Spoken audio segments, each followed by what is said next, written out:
Di chapter sebelumnya di saat Tintin dan Snowy berjalan di daerah terpencil, mereka diintai oleh seseorang dan orang itu tiba-tiba berlari ke arah Tintin. Yuk kita teruskan ceritanya. Pria berpakaian tradisional Cina itu melompat dan menubruk Tintin dengan keras. Tintin terjatuh ke tanah sementara Snowy tampak terkejut dengan kejadian itu. Tintin sama sekali tidak menduga serangan ini.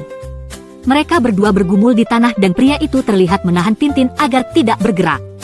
Namun tiba-tiba terdengar suara keras tembakan menghantam tembok di dekat mereka. Batu-batu dari tembok yang tertembak berterbangan dan Snowy terlihat semakin panik. Di jalanan tak jauh dari sana sebuah mobil melaju kencang meninggalkan lokasi kejadian. Dari dalam mobil terdengar suara seseorang yang kesal karena rencananya gagal. Ternyata tembakan yang diterima oleh Tintin yang disergap oleh orang yang berpakaian tradisional adalah bagian dari rencana yang besar yang kini tidak berjalan sesuai harapan penjahat. Setelah ditubruk dan ditindih, akhirnya Tintin bisa bergerak lagi sesudah orang itu melepaskan tindihan dan berlari ke arah di mana dia datang. Dinding di belakang mereka berlubang akibat tembakan yang baru saja terjadi. Tintin tampak bingung dengan apa yang terjadi, dia mencoba memahami situasi. Tintin berdiri sambil mengamati tembok yang berlubang-lubang akibat tembakan. Ia berbicara kepada dirinya sendiri, apa-apaan semua ini? Ia sangat bingung dengan kejadian yang barusan terjadi. Snowy yang berada di sampingnya ikut mempertanyakan situasi. Setelah kejadian itu, Tintin berjalan menyusuri jalanan kota dengan pikiran yang mulai terbuka. Ia menyadari sesuatu yang aneh, orang yang tadi menyerangnya sebenarnya malah menyelamatkan dirinya dari tembakan. Ia berkata, kalau tak salah orang yang menggumulku tadi justru menyelamatkanku. Tintin dan Snowy kemudian masuk ke dalam sebuah hotel di mana ada beberapa orang berpakaian tradisional. Mereka tampak tenang dan Tintin berjalan menyusuri ruangan itu untuk kembali ke dalam kamar mereka. Setelah beberapa saat seorang pelayan membawa teko teh berjalan menuju kamar tempat Tintin berada. Ia tampak tenang dan membawa nampan dengan hati-hati. Situasi tampak aman dan damai berbeda dari ketegangan sebelumnya. Tintin kini duduk santai di kamar sambil menuang teh ke dalam cangkir. Ia berkata, ini akan membangkitkan semangat kita kembali, mencoba menenangkan diri setelah peristiwa yang menegangkan sebelumnya. Snowy berada di sampingnya memperhatikan dengan rasa ingin tahu. Tampaknya mereka akan mencoba rileks sebelum melanjutkan penyelidikan mereka yang penuh bahaya. Tanpa disadari Tintin seseorang tampak mengintai dari luar jendela kamar. Orang tersebut bersembunyi di semak-semak menatap ke dalam kamar. Tintin dan Snowy yang berada di dalam kamar sedang menikmati secangkir teh bersama. Tintin tampak santai dan tersenyum tak menyadari bahaya yang masih mengintai. Snowy duduk dengan tenang di sampingnya menunggu makanan atau minuman. Namun dari luar jendela terlihat seorang pria mencurigakan sedang mengintip mereka. Snowy merasa tak diberi perhatian meminta secangkir teh juga kepada Tintin. Ia duduk sambil menatap tuannya dengan ekspresi memohon. Tintin masih fokus untuk mempersiapkan tehnya belum menyadari adanya ancaman dari luar. Namun ketenangan itu segera buyar. Pria misterius yang mengintip dari jendela sebelumnya kini menodongkan pistol dan menembak ke arah dalam rumah. Tembakan itu menghantam cangkir teh di tangan Tintin membuat pecahan berhamburan dan teh tumpah kemana-mana. Tintin terkejut dan segera jatuh ke belakang berusaha menghindari serangan.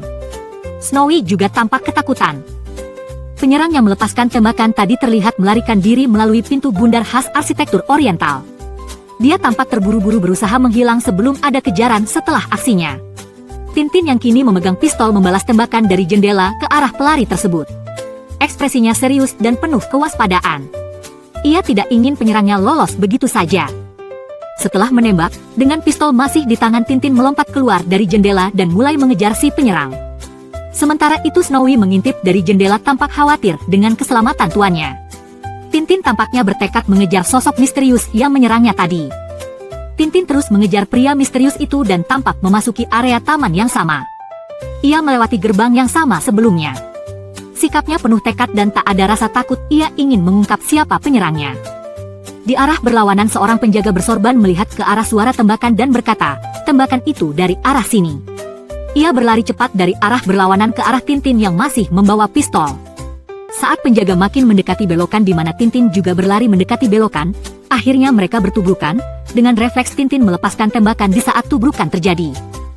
Penjaga itu terjatuh terduduk di lantai memegangi perutnya dengan kesakitan sementara Tintin telah melarikan diri dari tempat kejadian. Penjaga itu terduduk masih pusing akibat benturan. Tintin berlari di sepanjang tembok masih melakukan pengejaran. Tiba-tiba terdengar suara peluit panjang dari arah penjaga yang terjatuh tadi. Tintin berharap, moga-moga peluit itu tidak mengundang bala bantuan. Penjaga itu meniup peluit dengan keras untuk memberi tanda darurat dan memanggil bantuan. Segera setelah peluit ditiup, sekelompok tentara bersenjata lengkap berlari dengan sigap. Salah satu dari mereka berteriak, "Cepat!" Mereka tampak terlatih dan langsung merespons panggilan perintah. Tintin yang sedang berlari tiba-tiba dihadang oleh salah satu tentara yang berteriak, "Berhenti!" Tintin kaget dan tak punya pilihan lain selain menyerah karena sudah dikepung. Tintin kini ditangkap dan ditahan oleh para tentara. Saat berjalan diapit oleh mereka, ia mencoba berbicara namun salah satu tentara langsung memarahinya, "Ku bilang tutup bacotmu." Keesokan harinya seorang pria berkacamata dan berpakaian rapi sedang menelepon. Ia terlihat senang dan berkata, "Halo Gibson? Kau ingat Don Quixote-mu?" "Ya. Aku telah meringkusnya." Maksudnya adalah ia berhasil menangkap Tintin dan menganggapnya sebagai musuh atau ancaman. Ia menyebut bahwa Tintin ditangkap oleh patroli tadi malam. Temannya di ujung telepon tertawa puas dan menjawab, "Bagus sekali. Akan kau apakan dia?" "Apa? Dilepaskan? Tetapi... haha, kau memang sahabatku." Dari percakapan itu, bisa disimpulkan bahwa mereka merencanakan sesuatu yang busuk dengan mempergunakan Tintin. Sementara itu Tintin tampak lesu dan duduk termenung di dalam sel penjara. Ia duduk di bangku kecil dengan kepala tertunduk menunjukkan rasa frustasi dan keputusasaan. Di belakangnya terlihat jendela kecil berjeruji. Tintin tampaknya belum tahu mengapa dia ditangkap dan sedang menyusun rencana. Seorang pria dengan pakaian jas dan cerutu sedang berbicara dengan 3 penjaga berpakaian militer. Ia menceritakan bahwa anak kecil yang ditangkap semalam telah memukul salah satu dari mereka. Ia mengatakan bahwa jika dirinya yang menangkap maka anak itu pasti sudah dihajar agar kapok.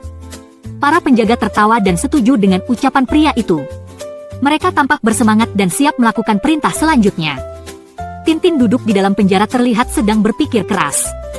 Pikirannya melayang tentang kemungkinan akan diserang atau diinterogasi.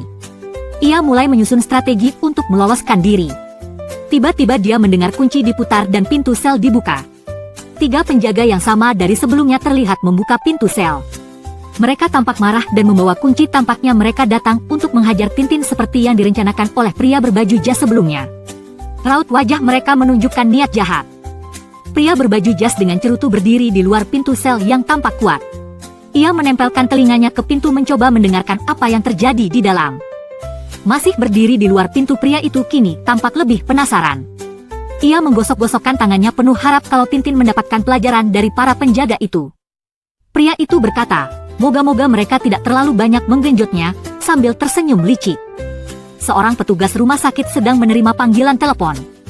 Ia mendengar permintaan untuk mengirim ambulans ke penjara St. James. Dengan wajah kaget dan serius ia menjawab, "Baik. Akan kukirim 1." Ambulans langsung melaju kencang di jalanan kota. 2 pengemudi tampak serius dan terburu-buru. Mereka bertugas menjemput korban dari penjara. Keadaan menjadi semakin darurat.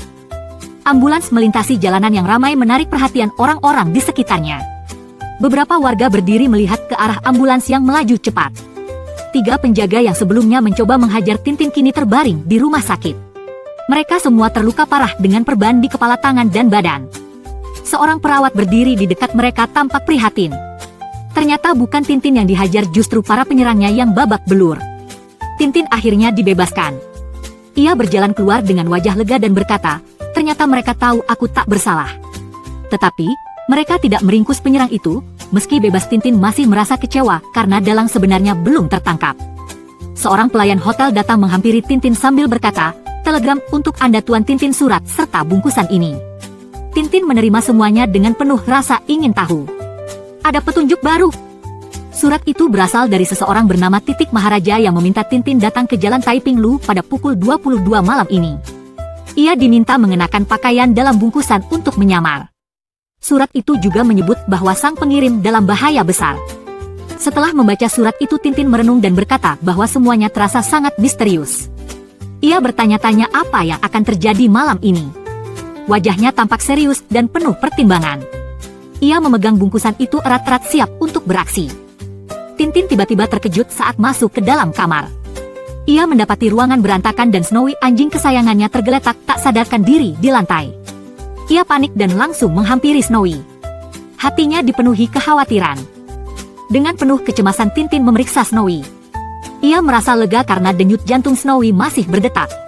Ia menyimpulkan bahwa Snowy hanya tidur karena dibius. Ia mengucap syukur dalam hati karena Snowy tidak dalam kondisi yang lebih buruk. Tintin menyadari sesuatu dan berkata, "Teh itu.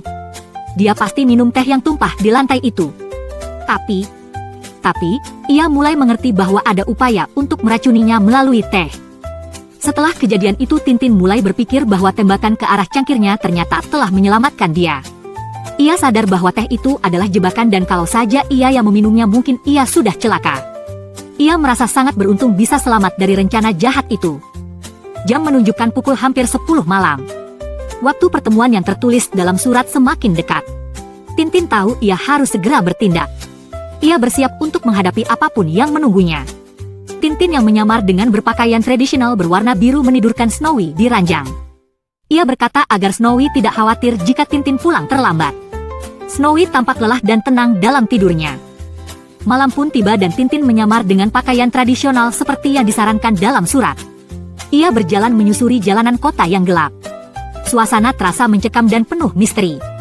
Ia menyatu dengan keramaian tak ingin menarik perhatian. Tintin bertanya kepada seorang polisi tentang lokasi Taiping Lu. Polisi itu menunjukkan arah sambil berkata, "Di sana." Tintin segera melanjutkan langkahnya menuju tempat yang dituju. Ia yakin bahwa petunjuk ini akan membawanya lebih dekat ke jawaban. Dengan cepat namun hati-hati Tintin berjalan di jalan melewati sebuah rumah bergaya oriental. Tintin akhirnya tiba di depan rumah yang tampak tua dan gelap.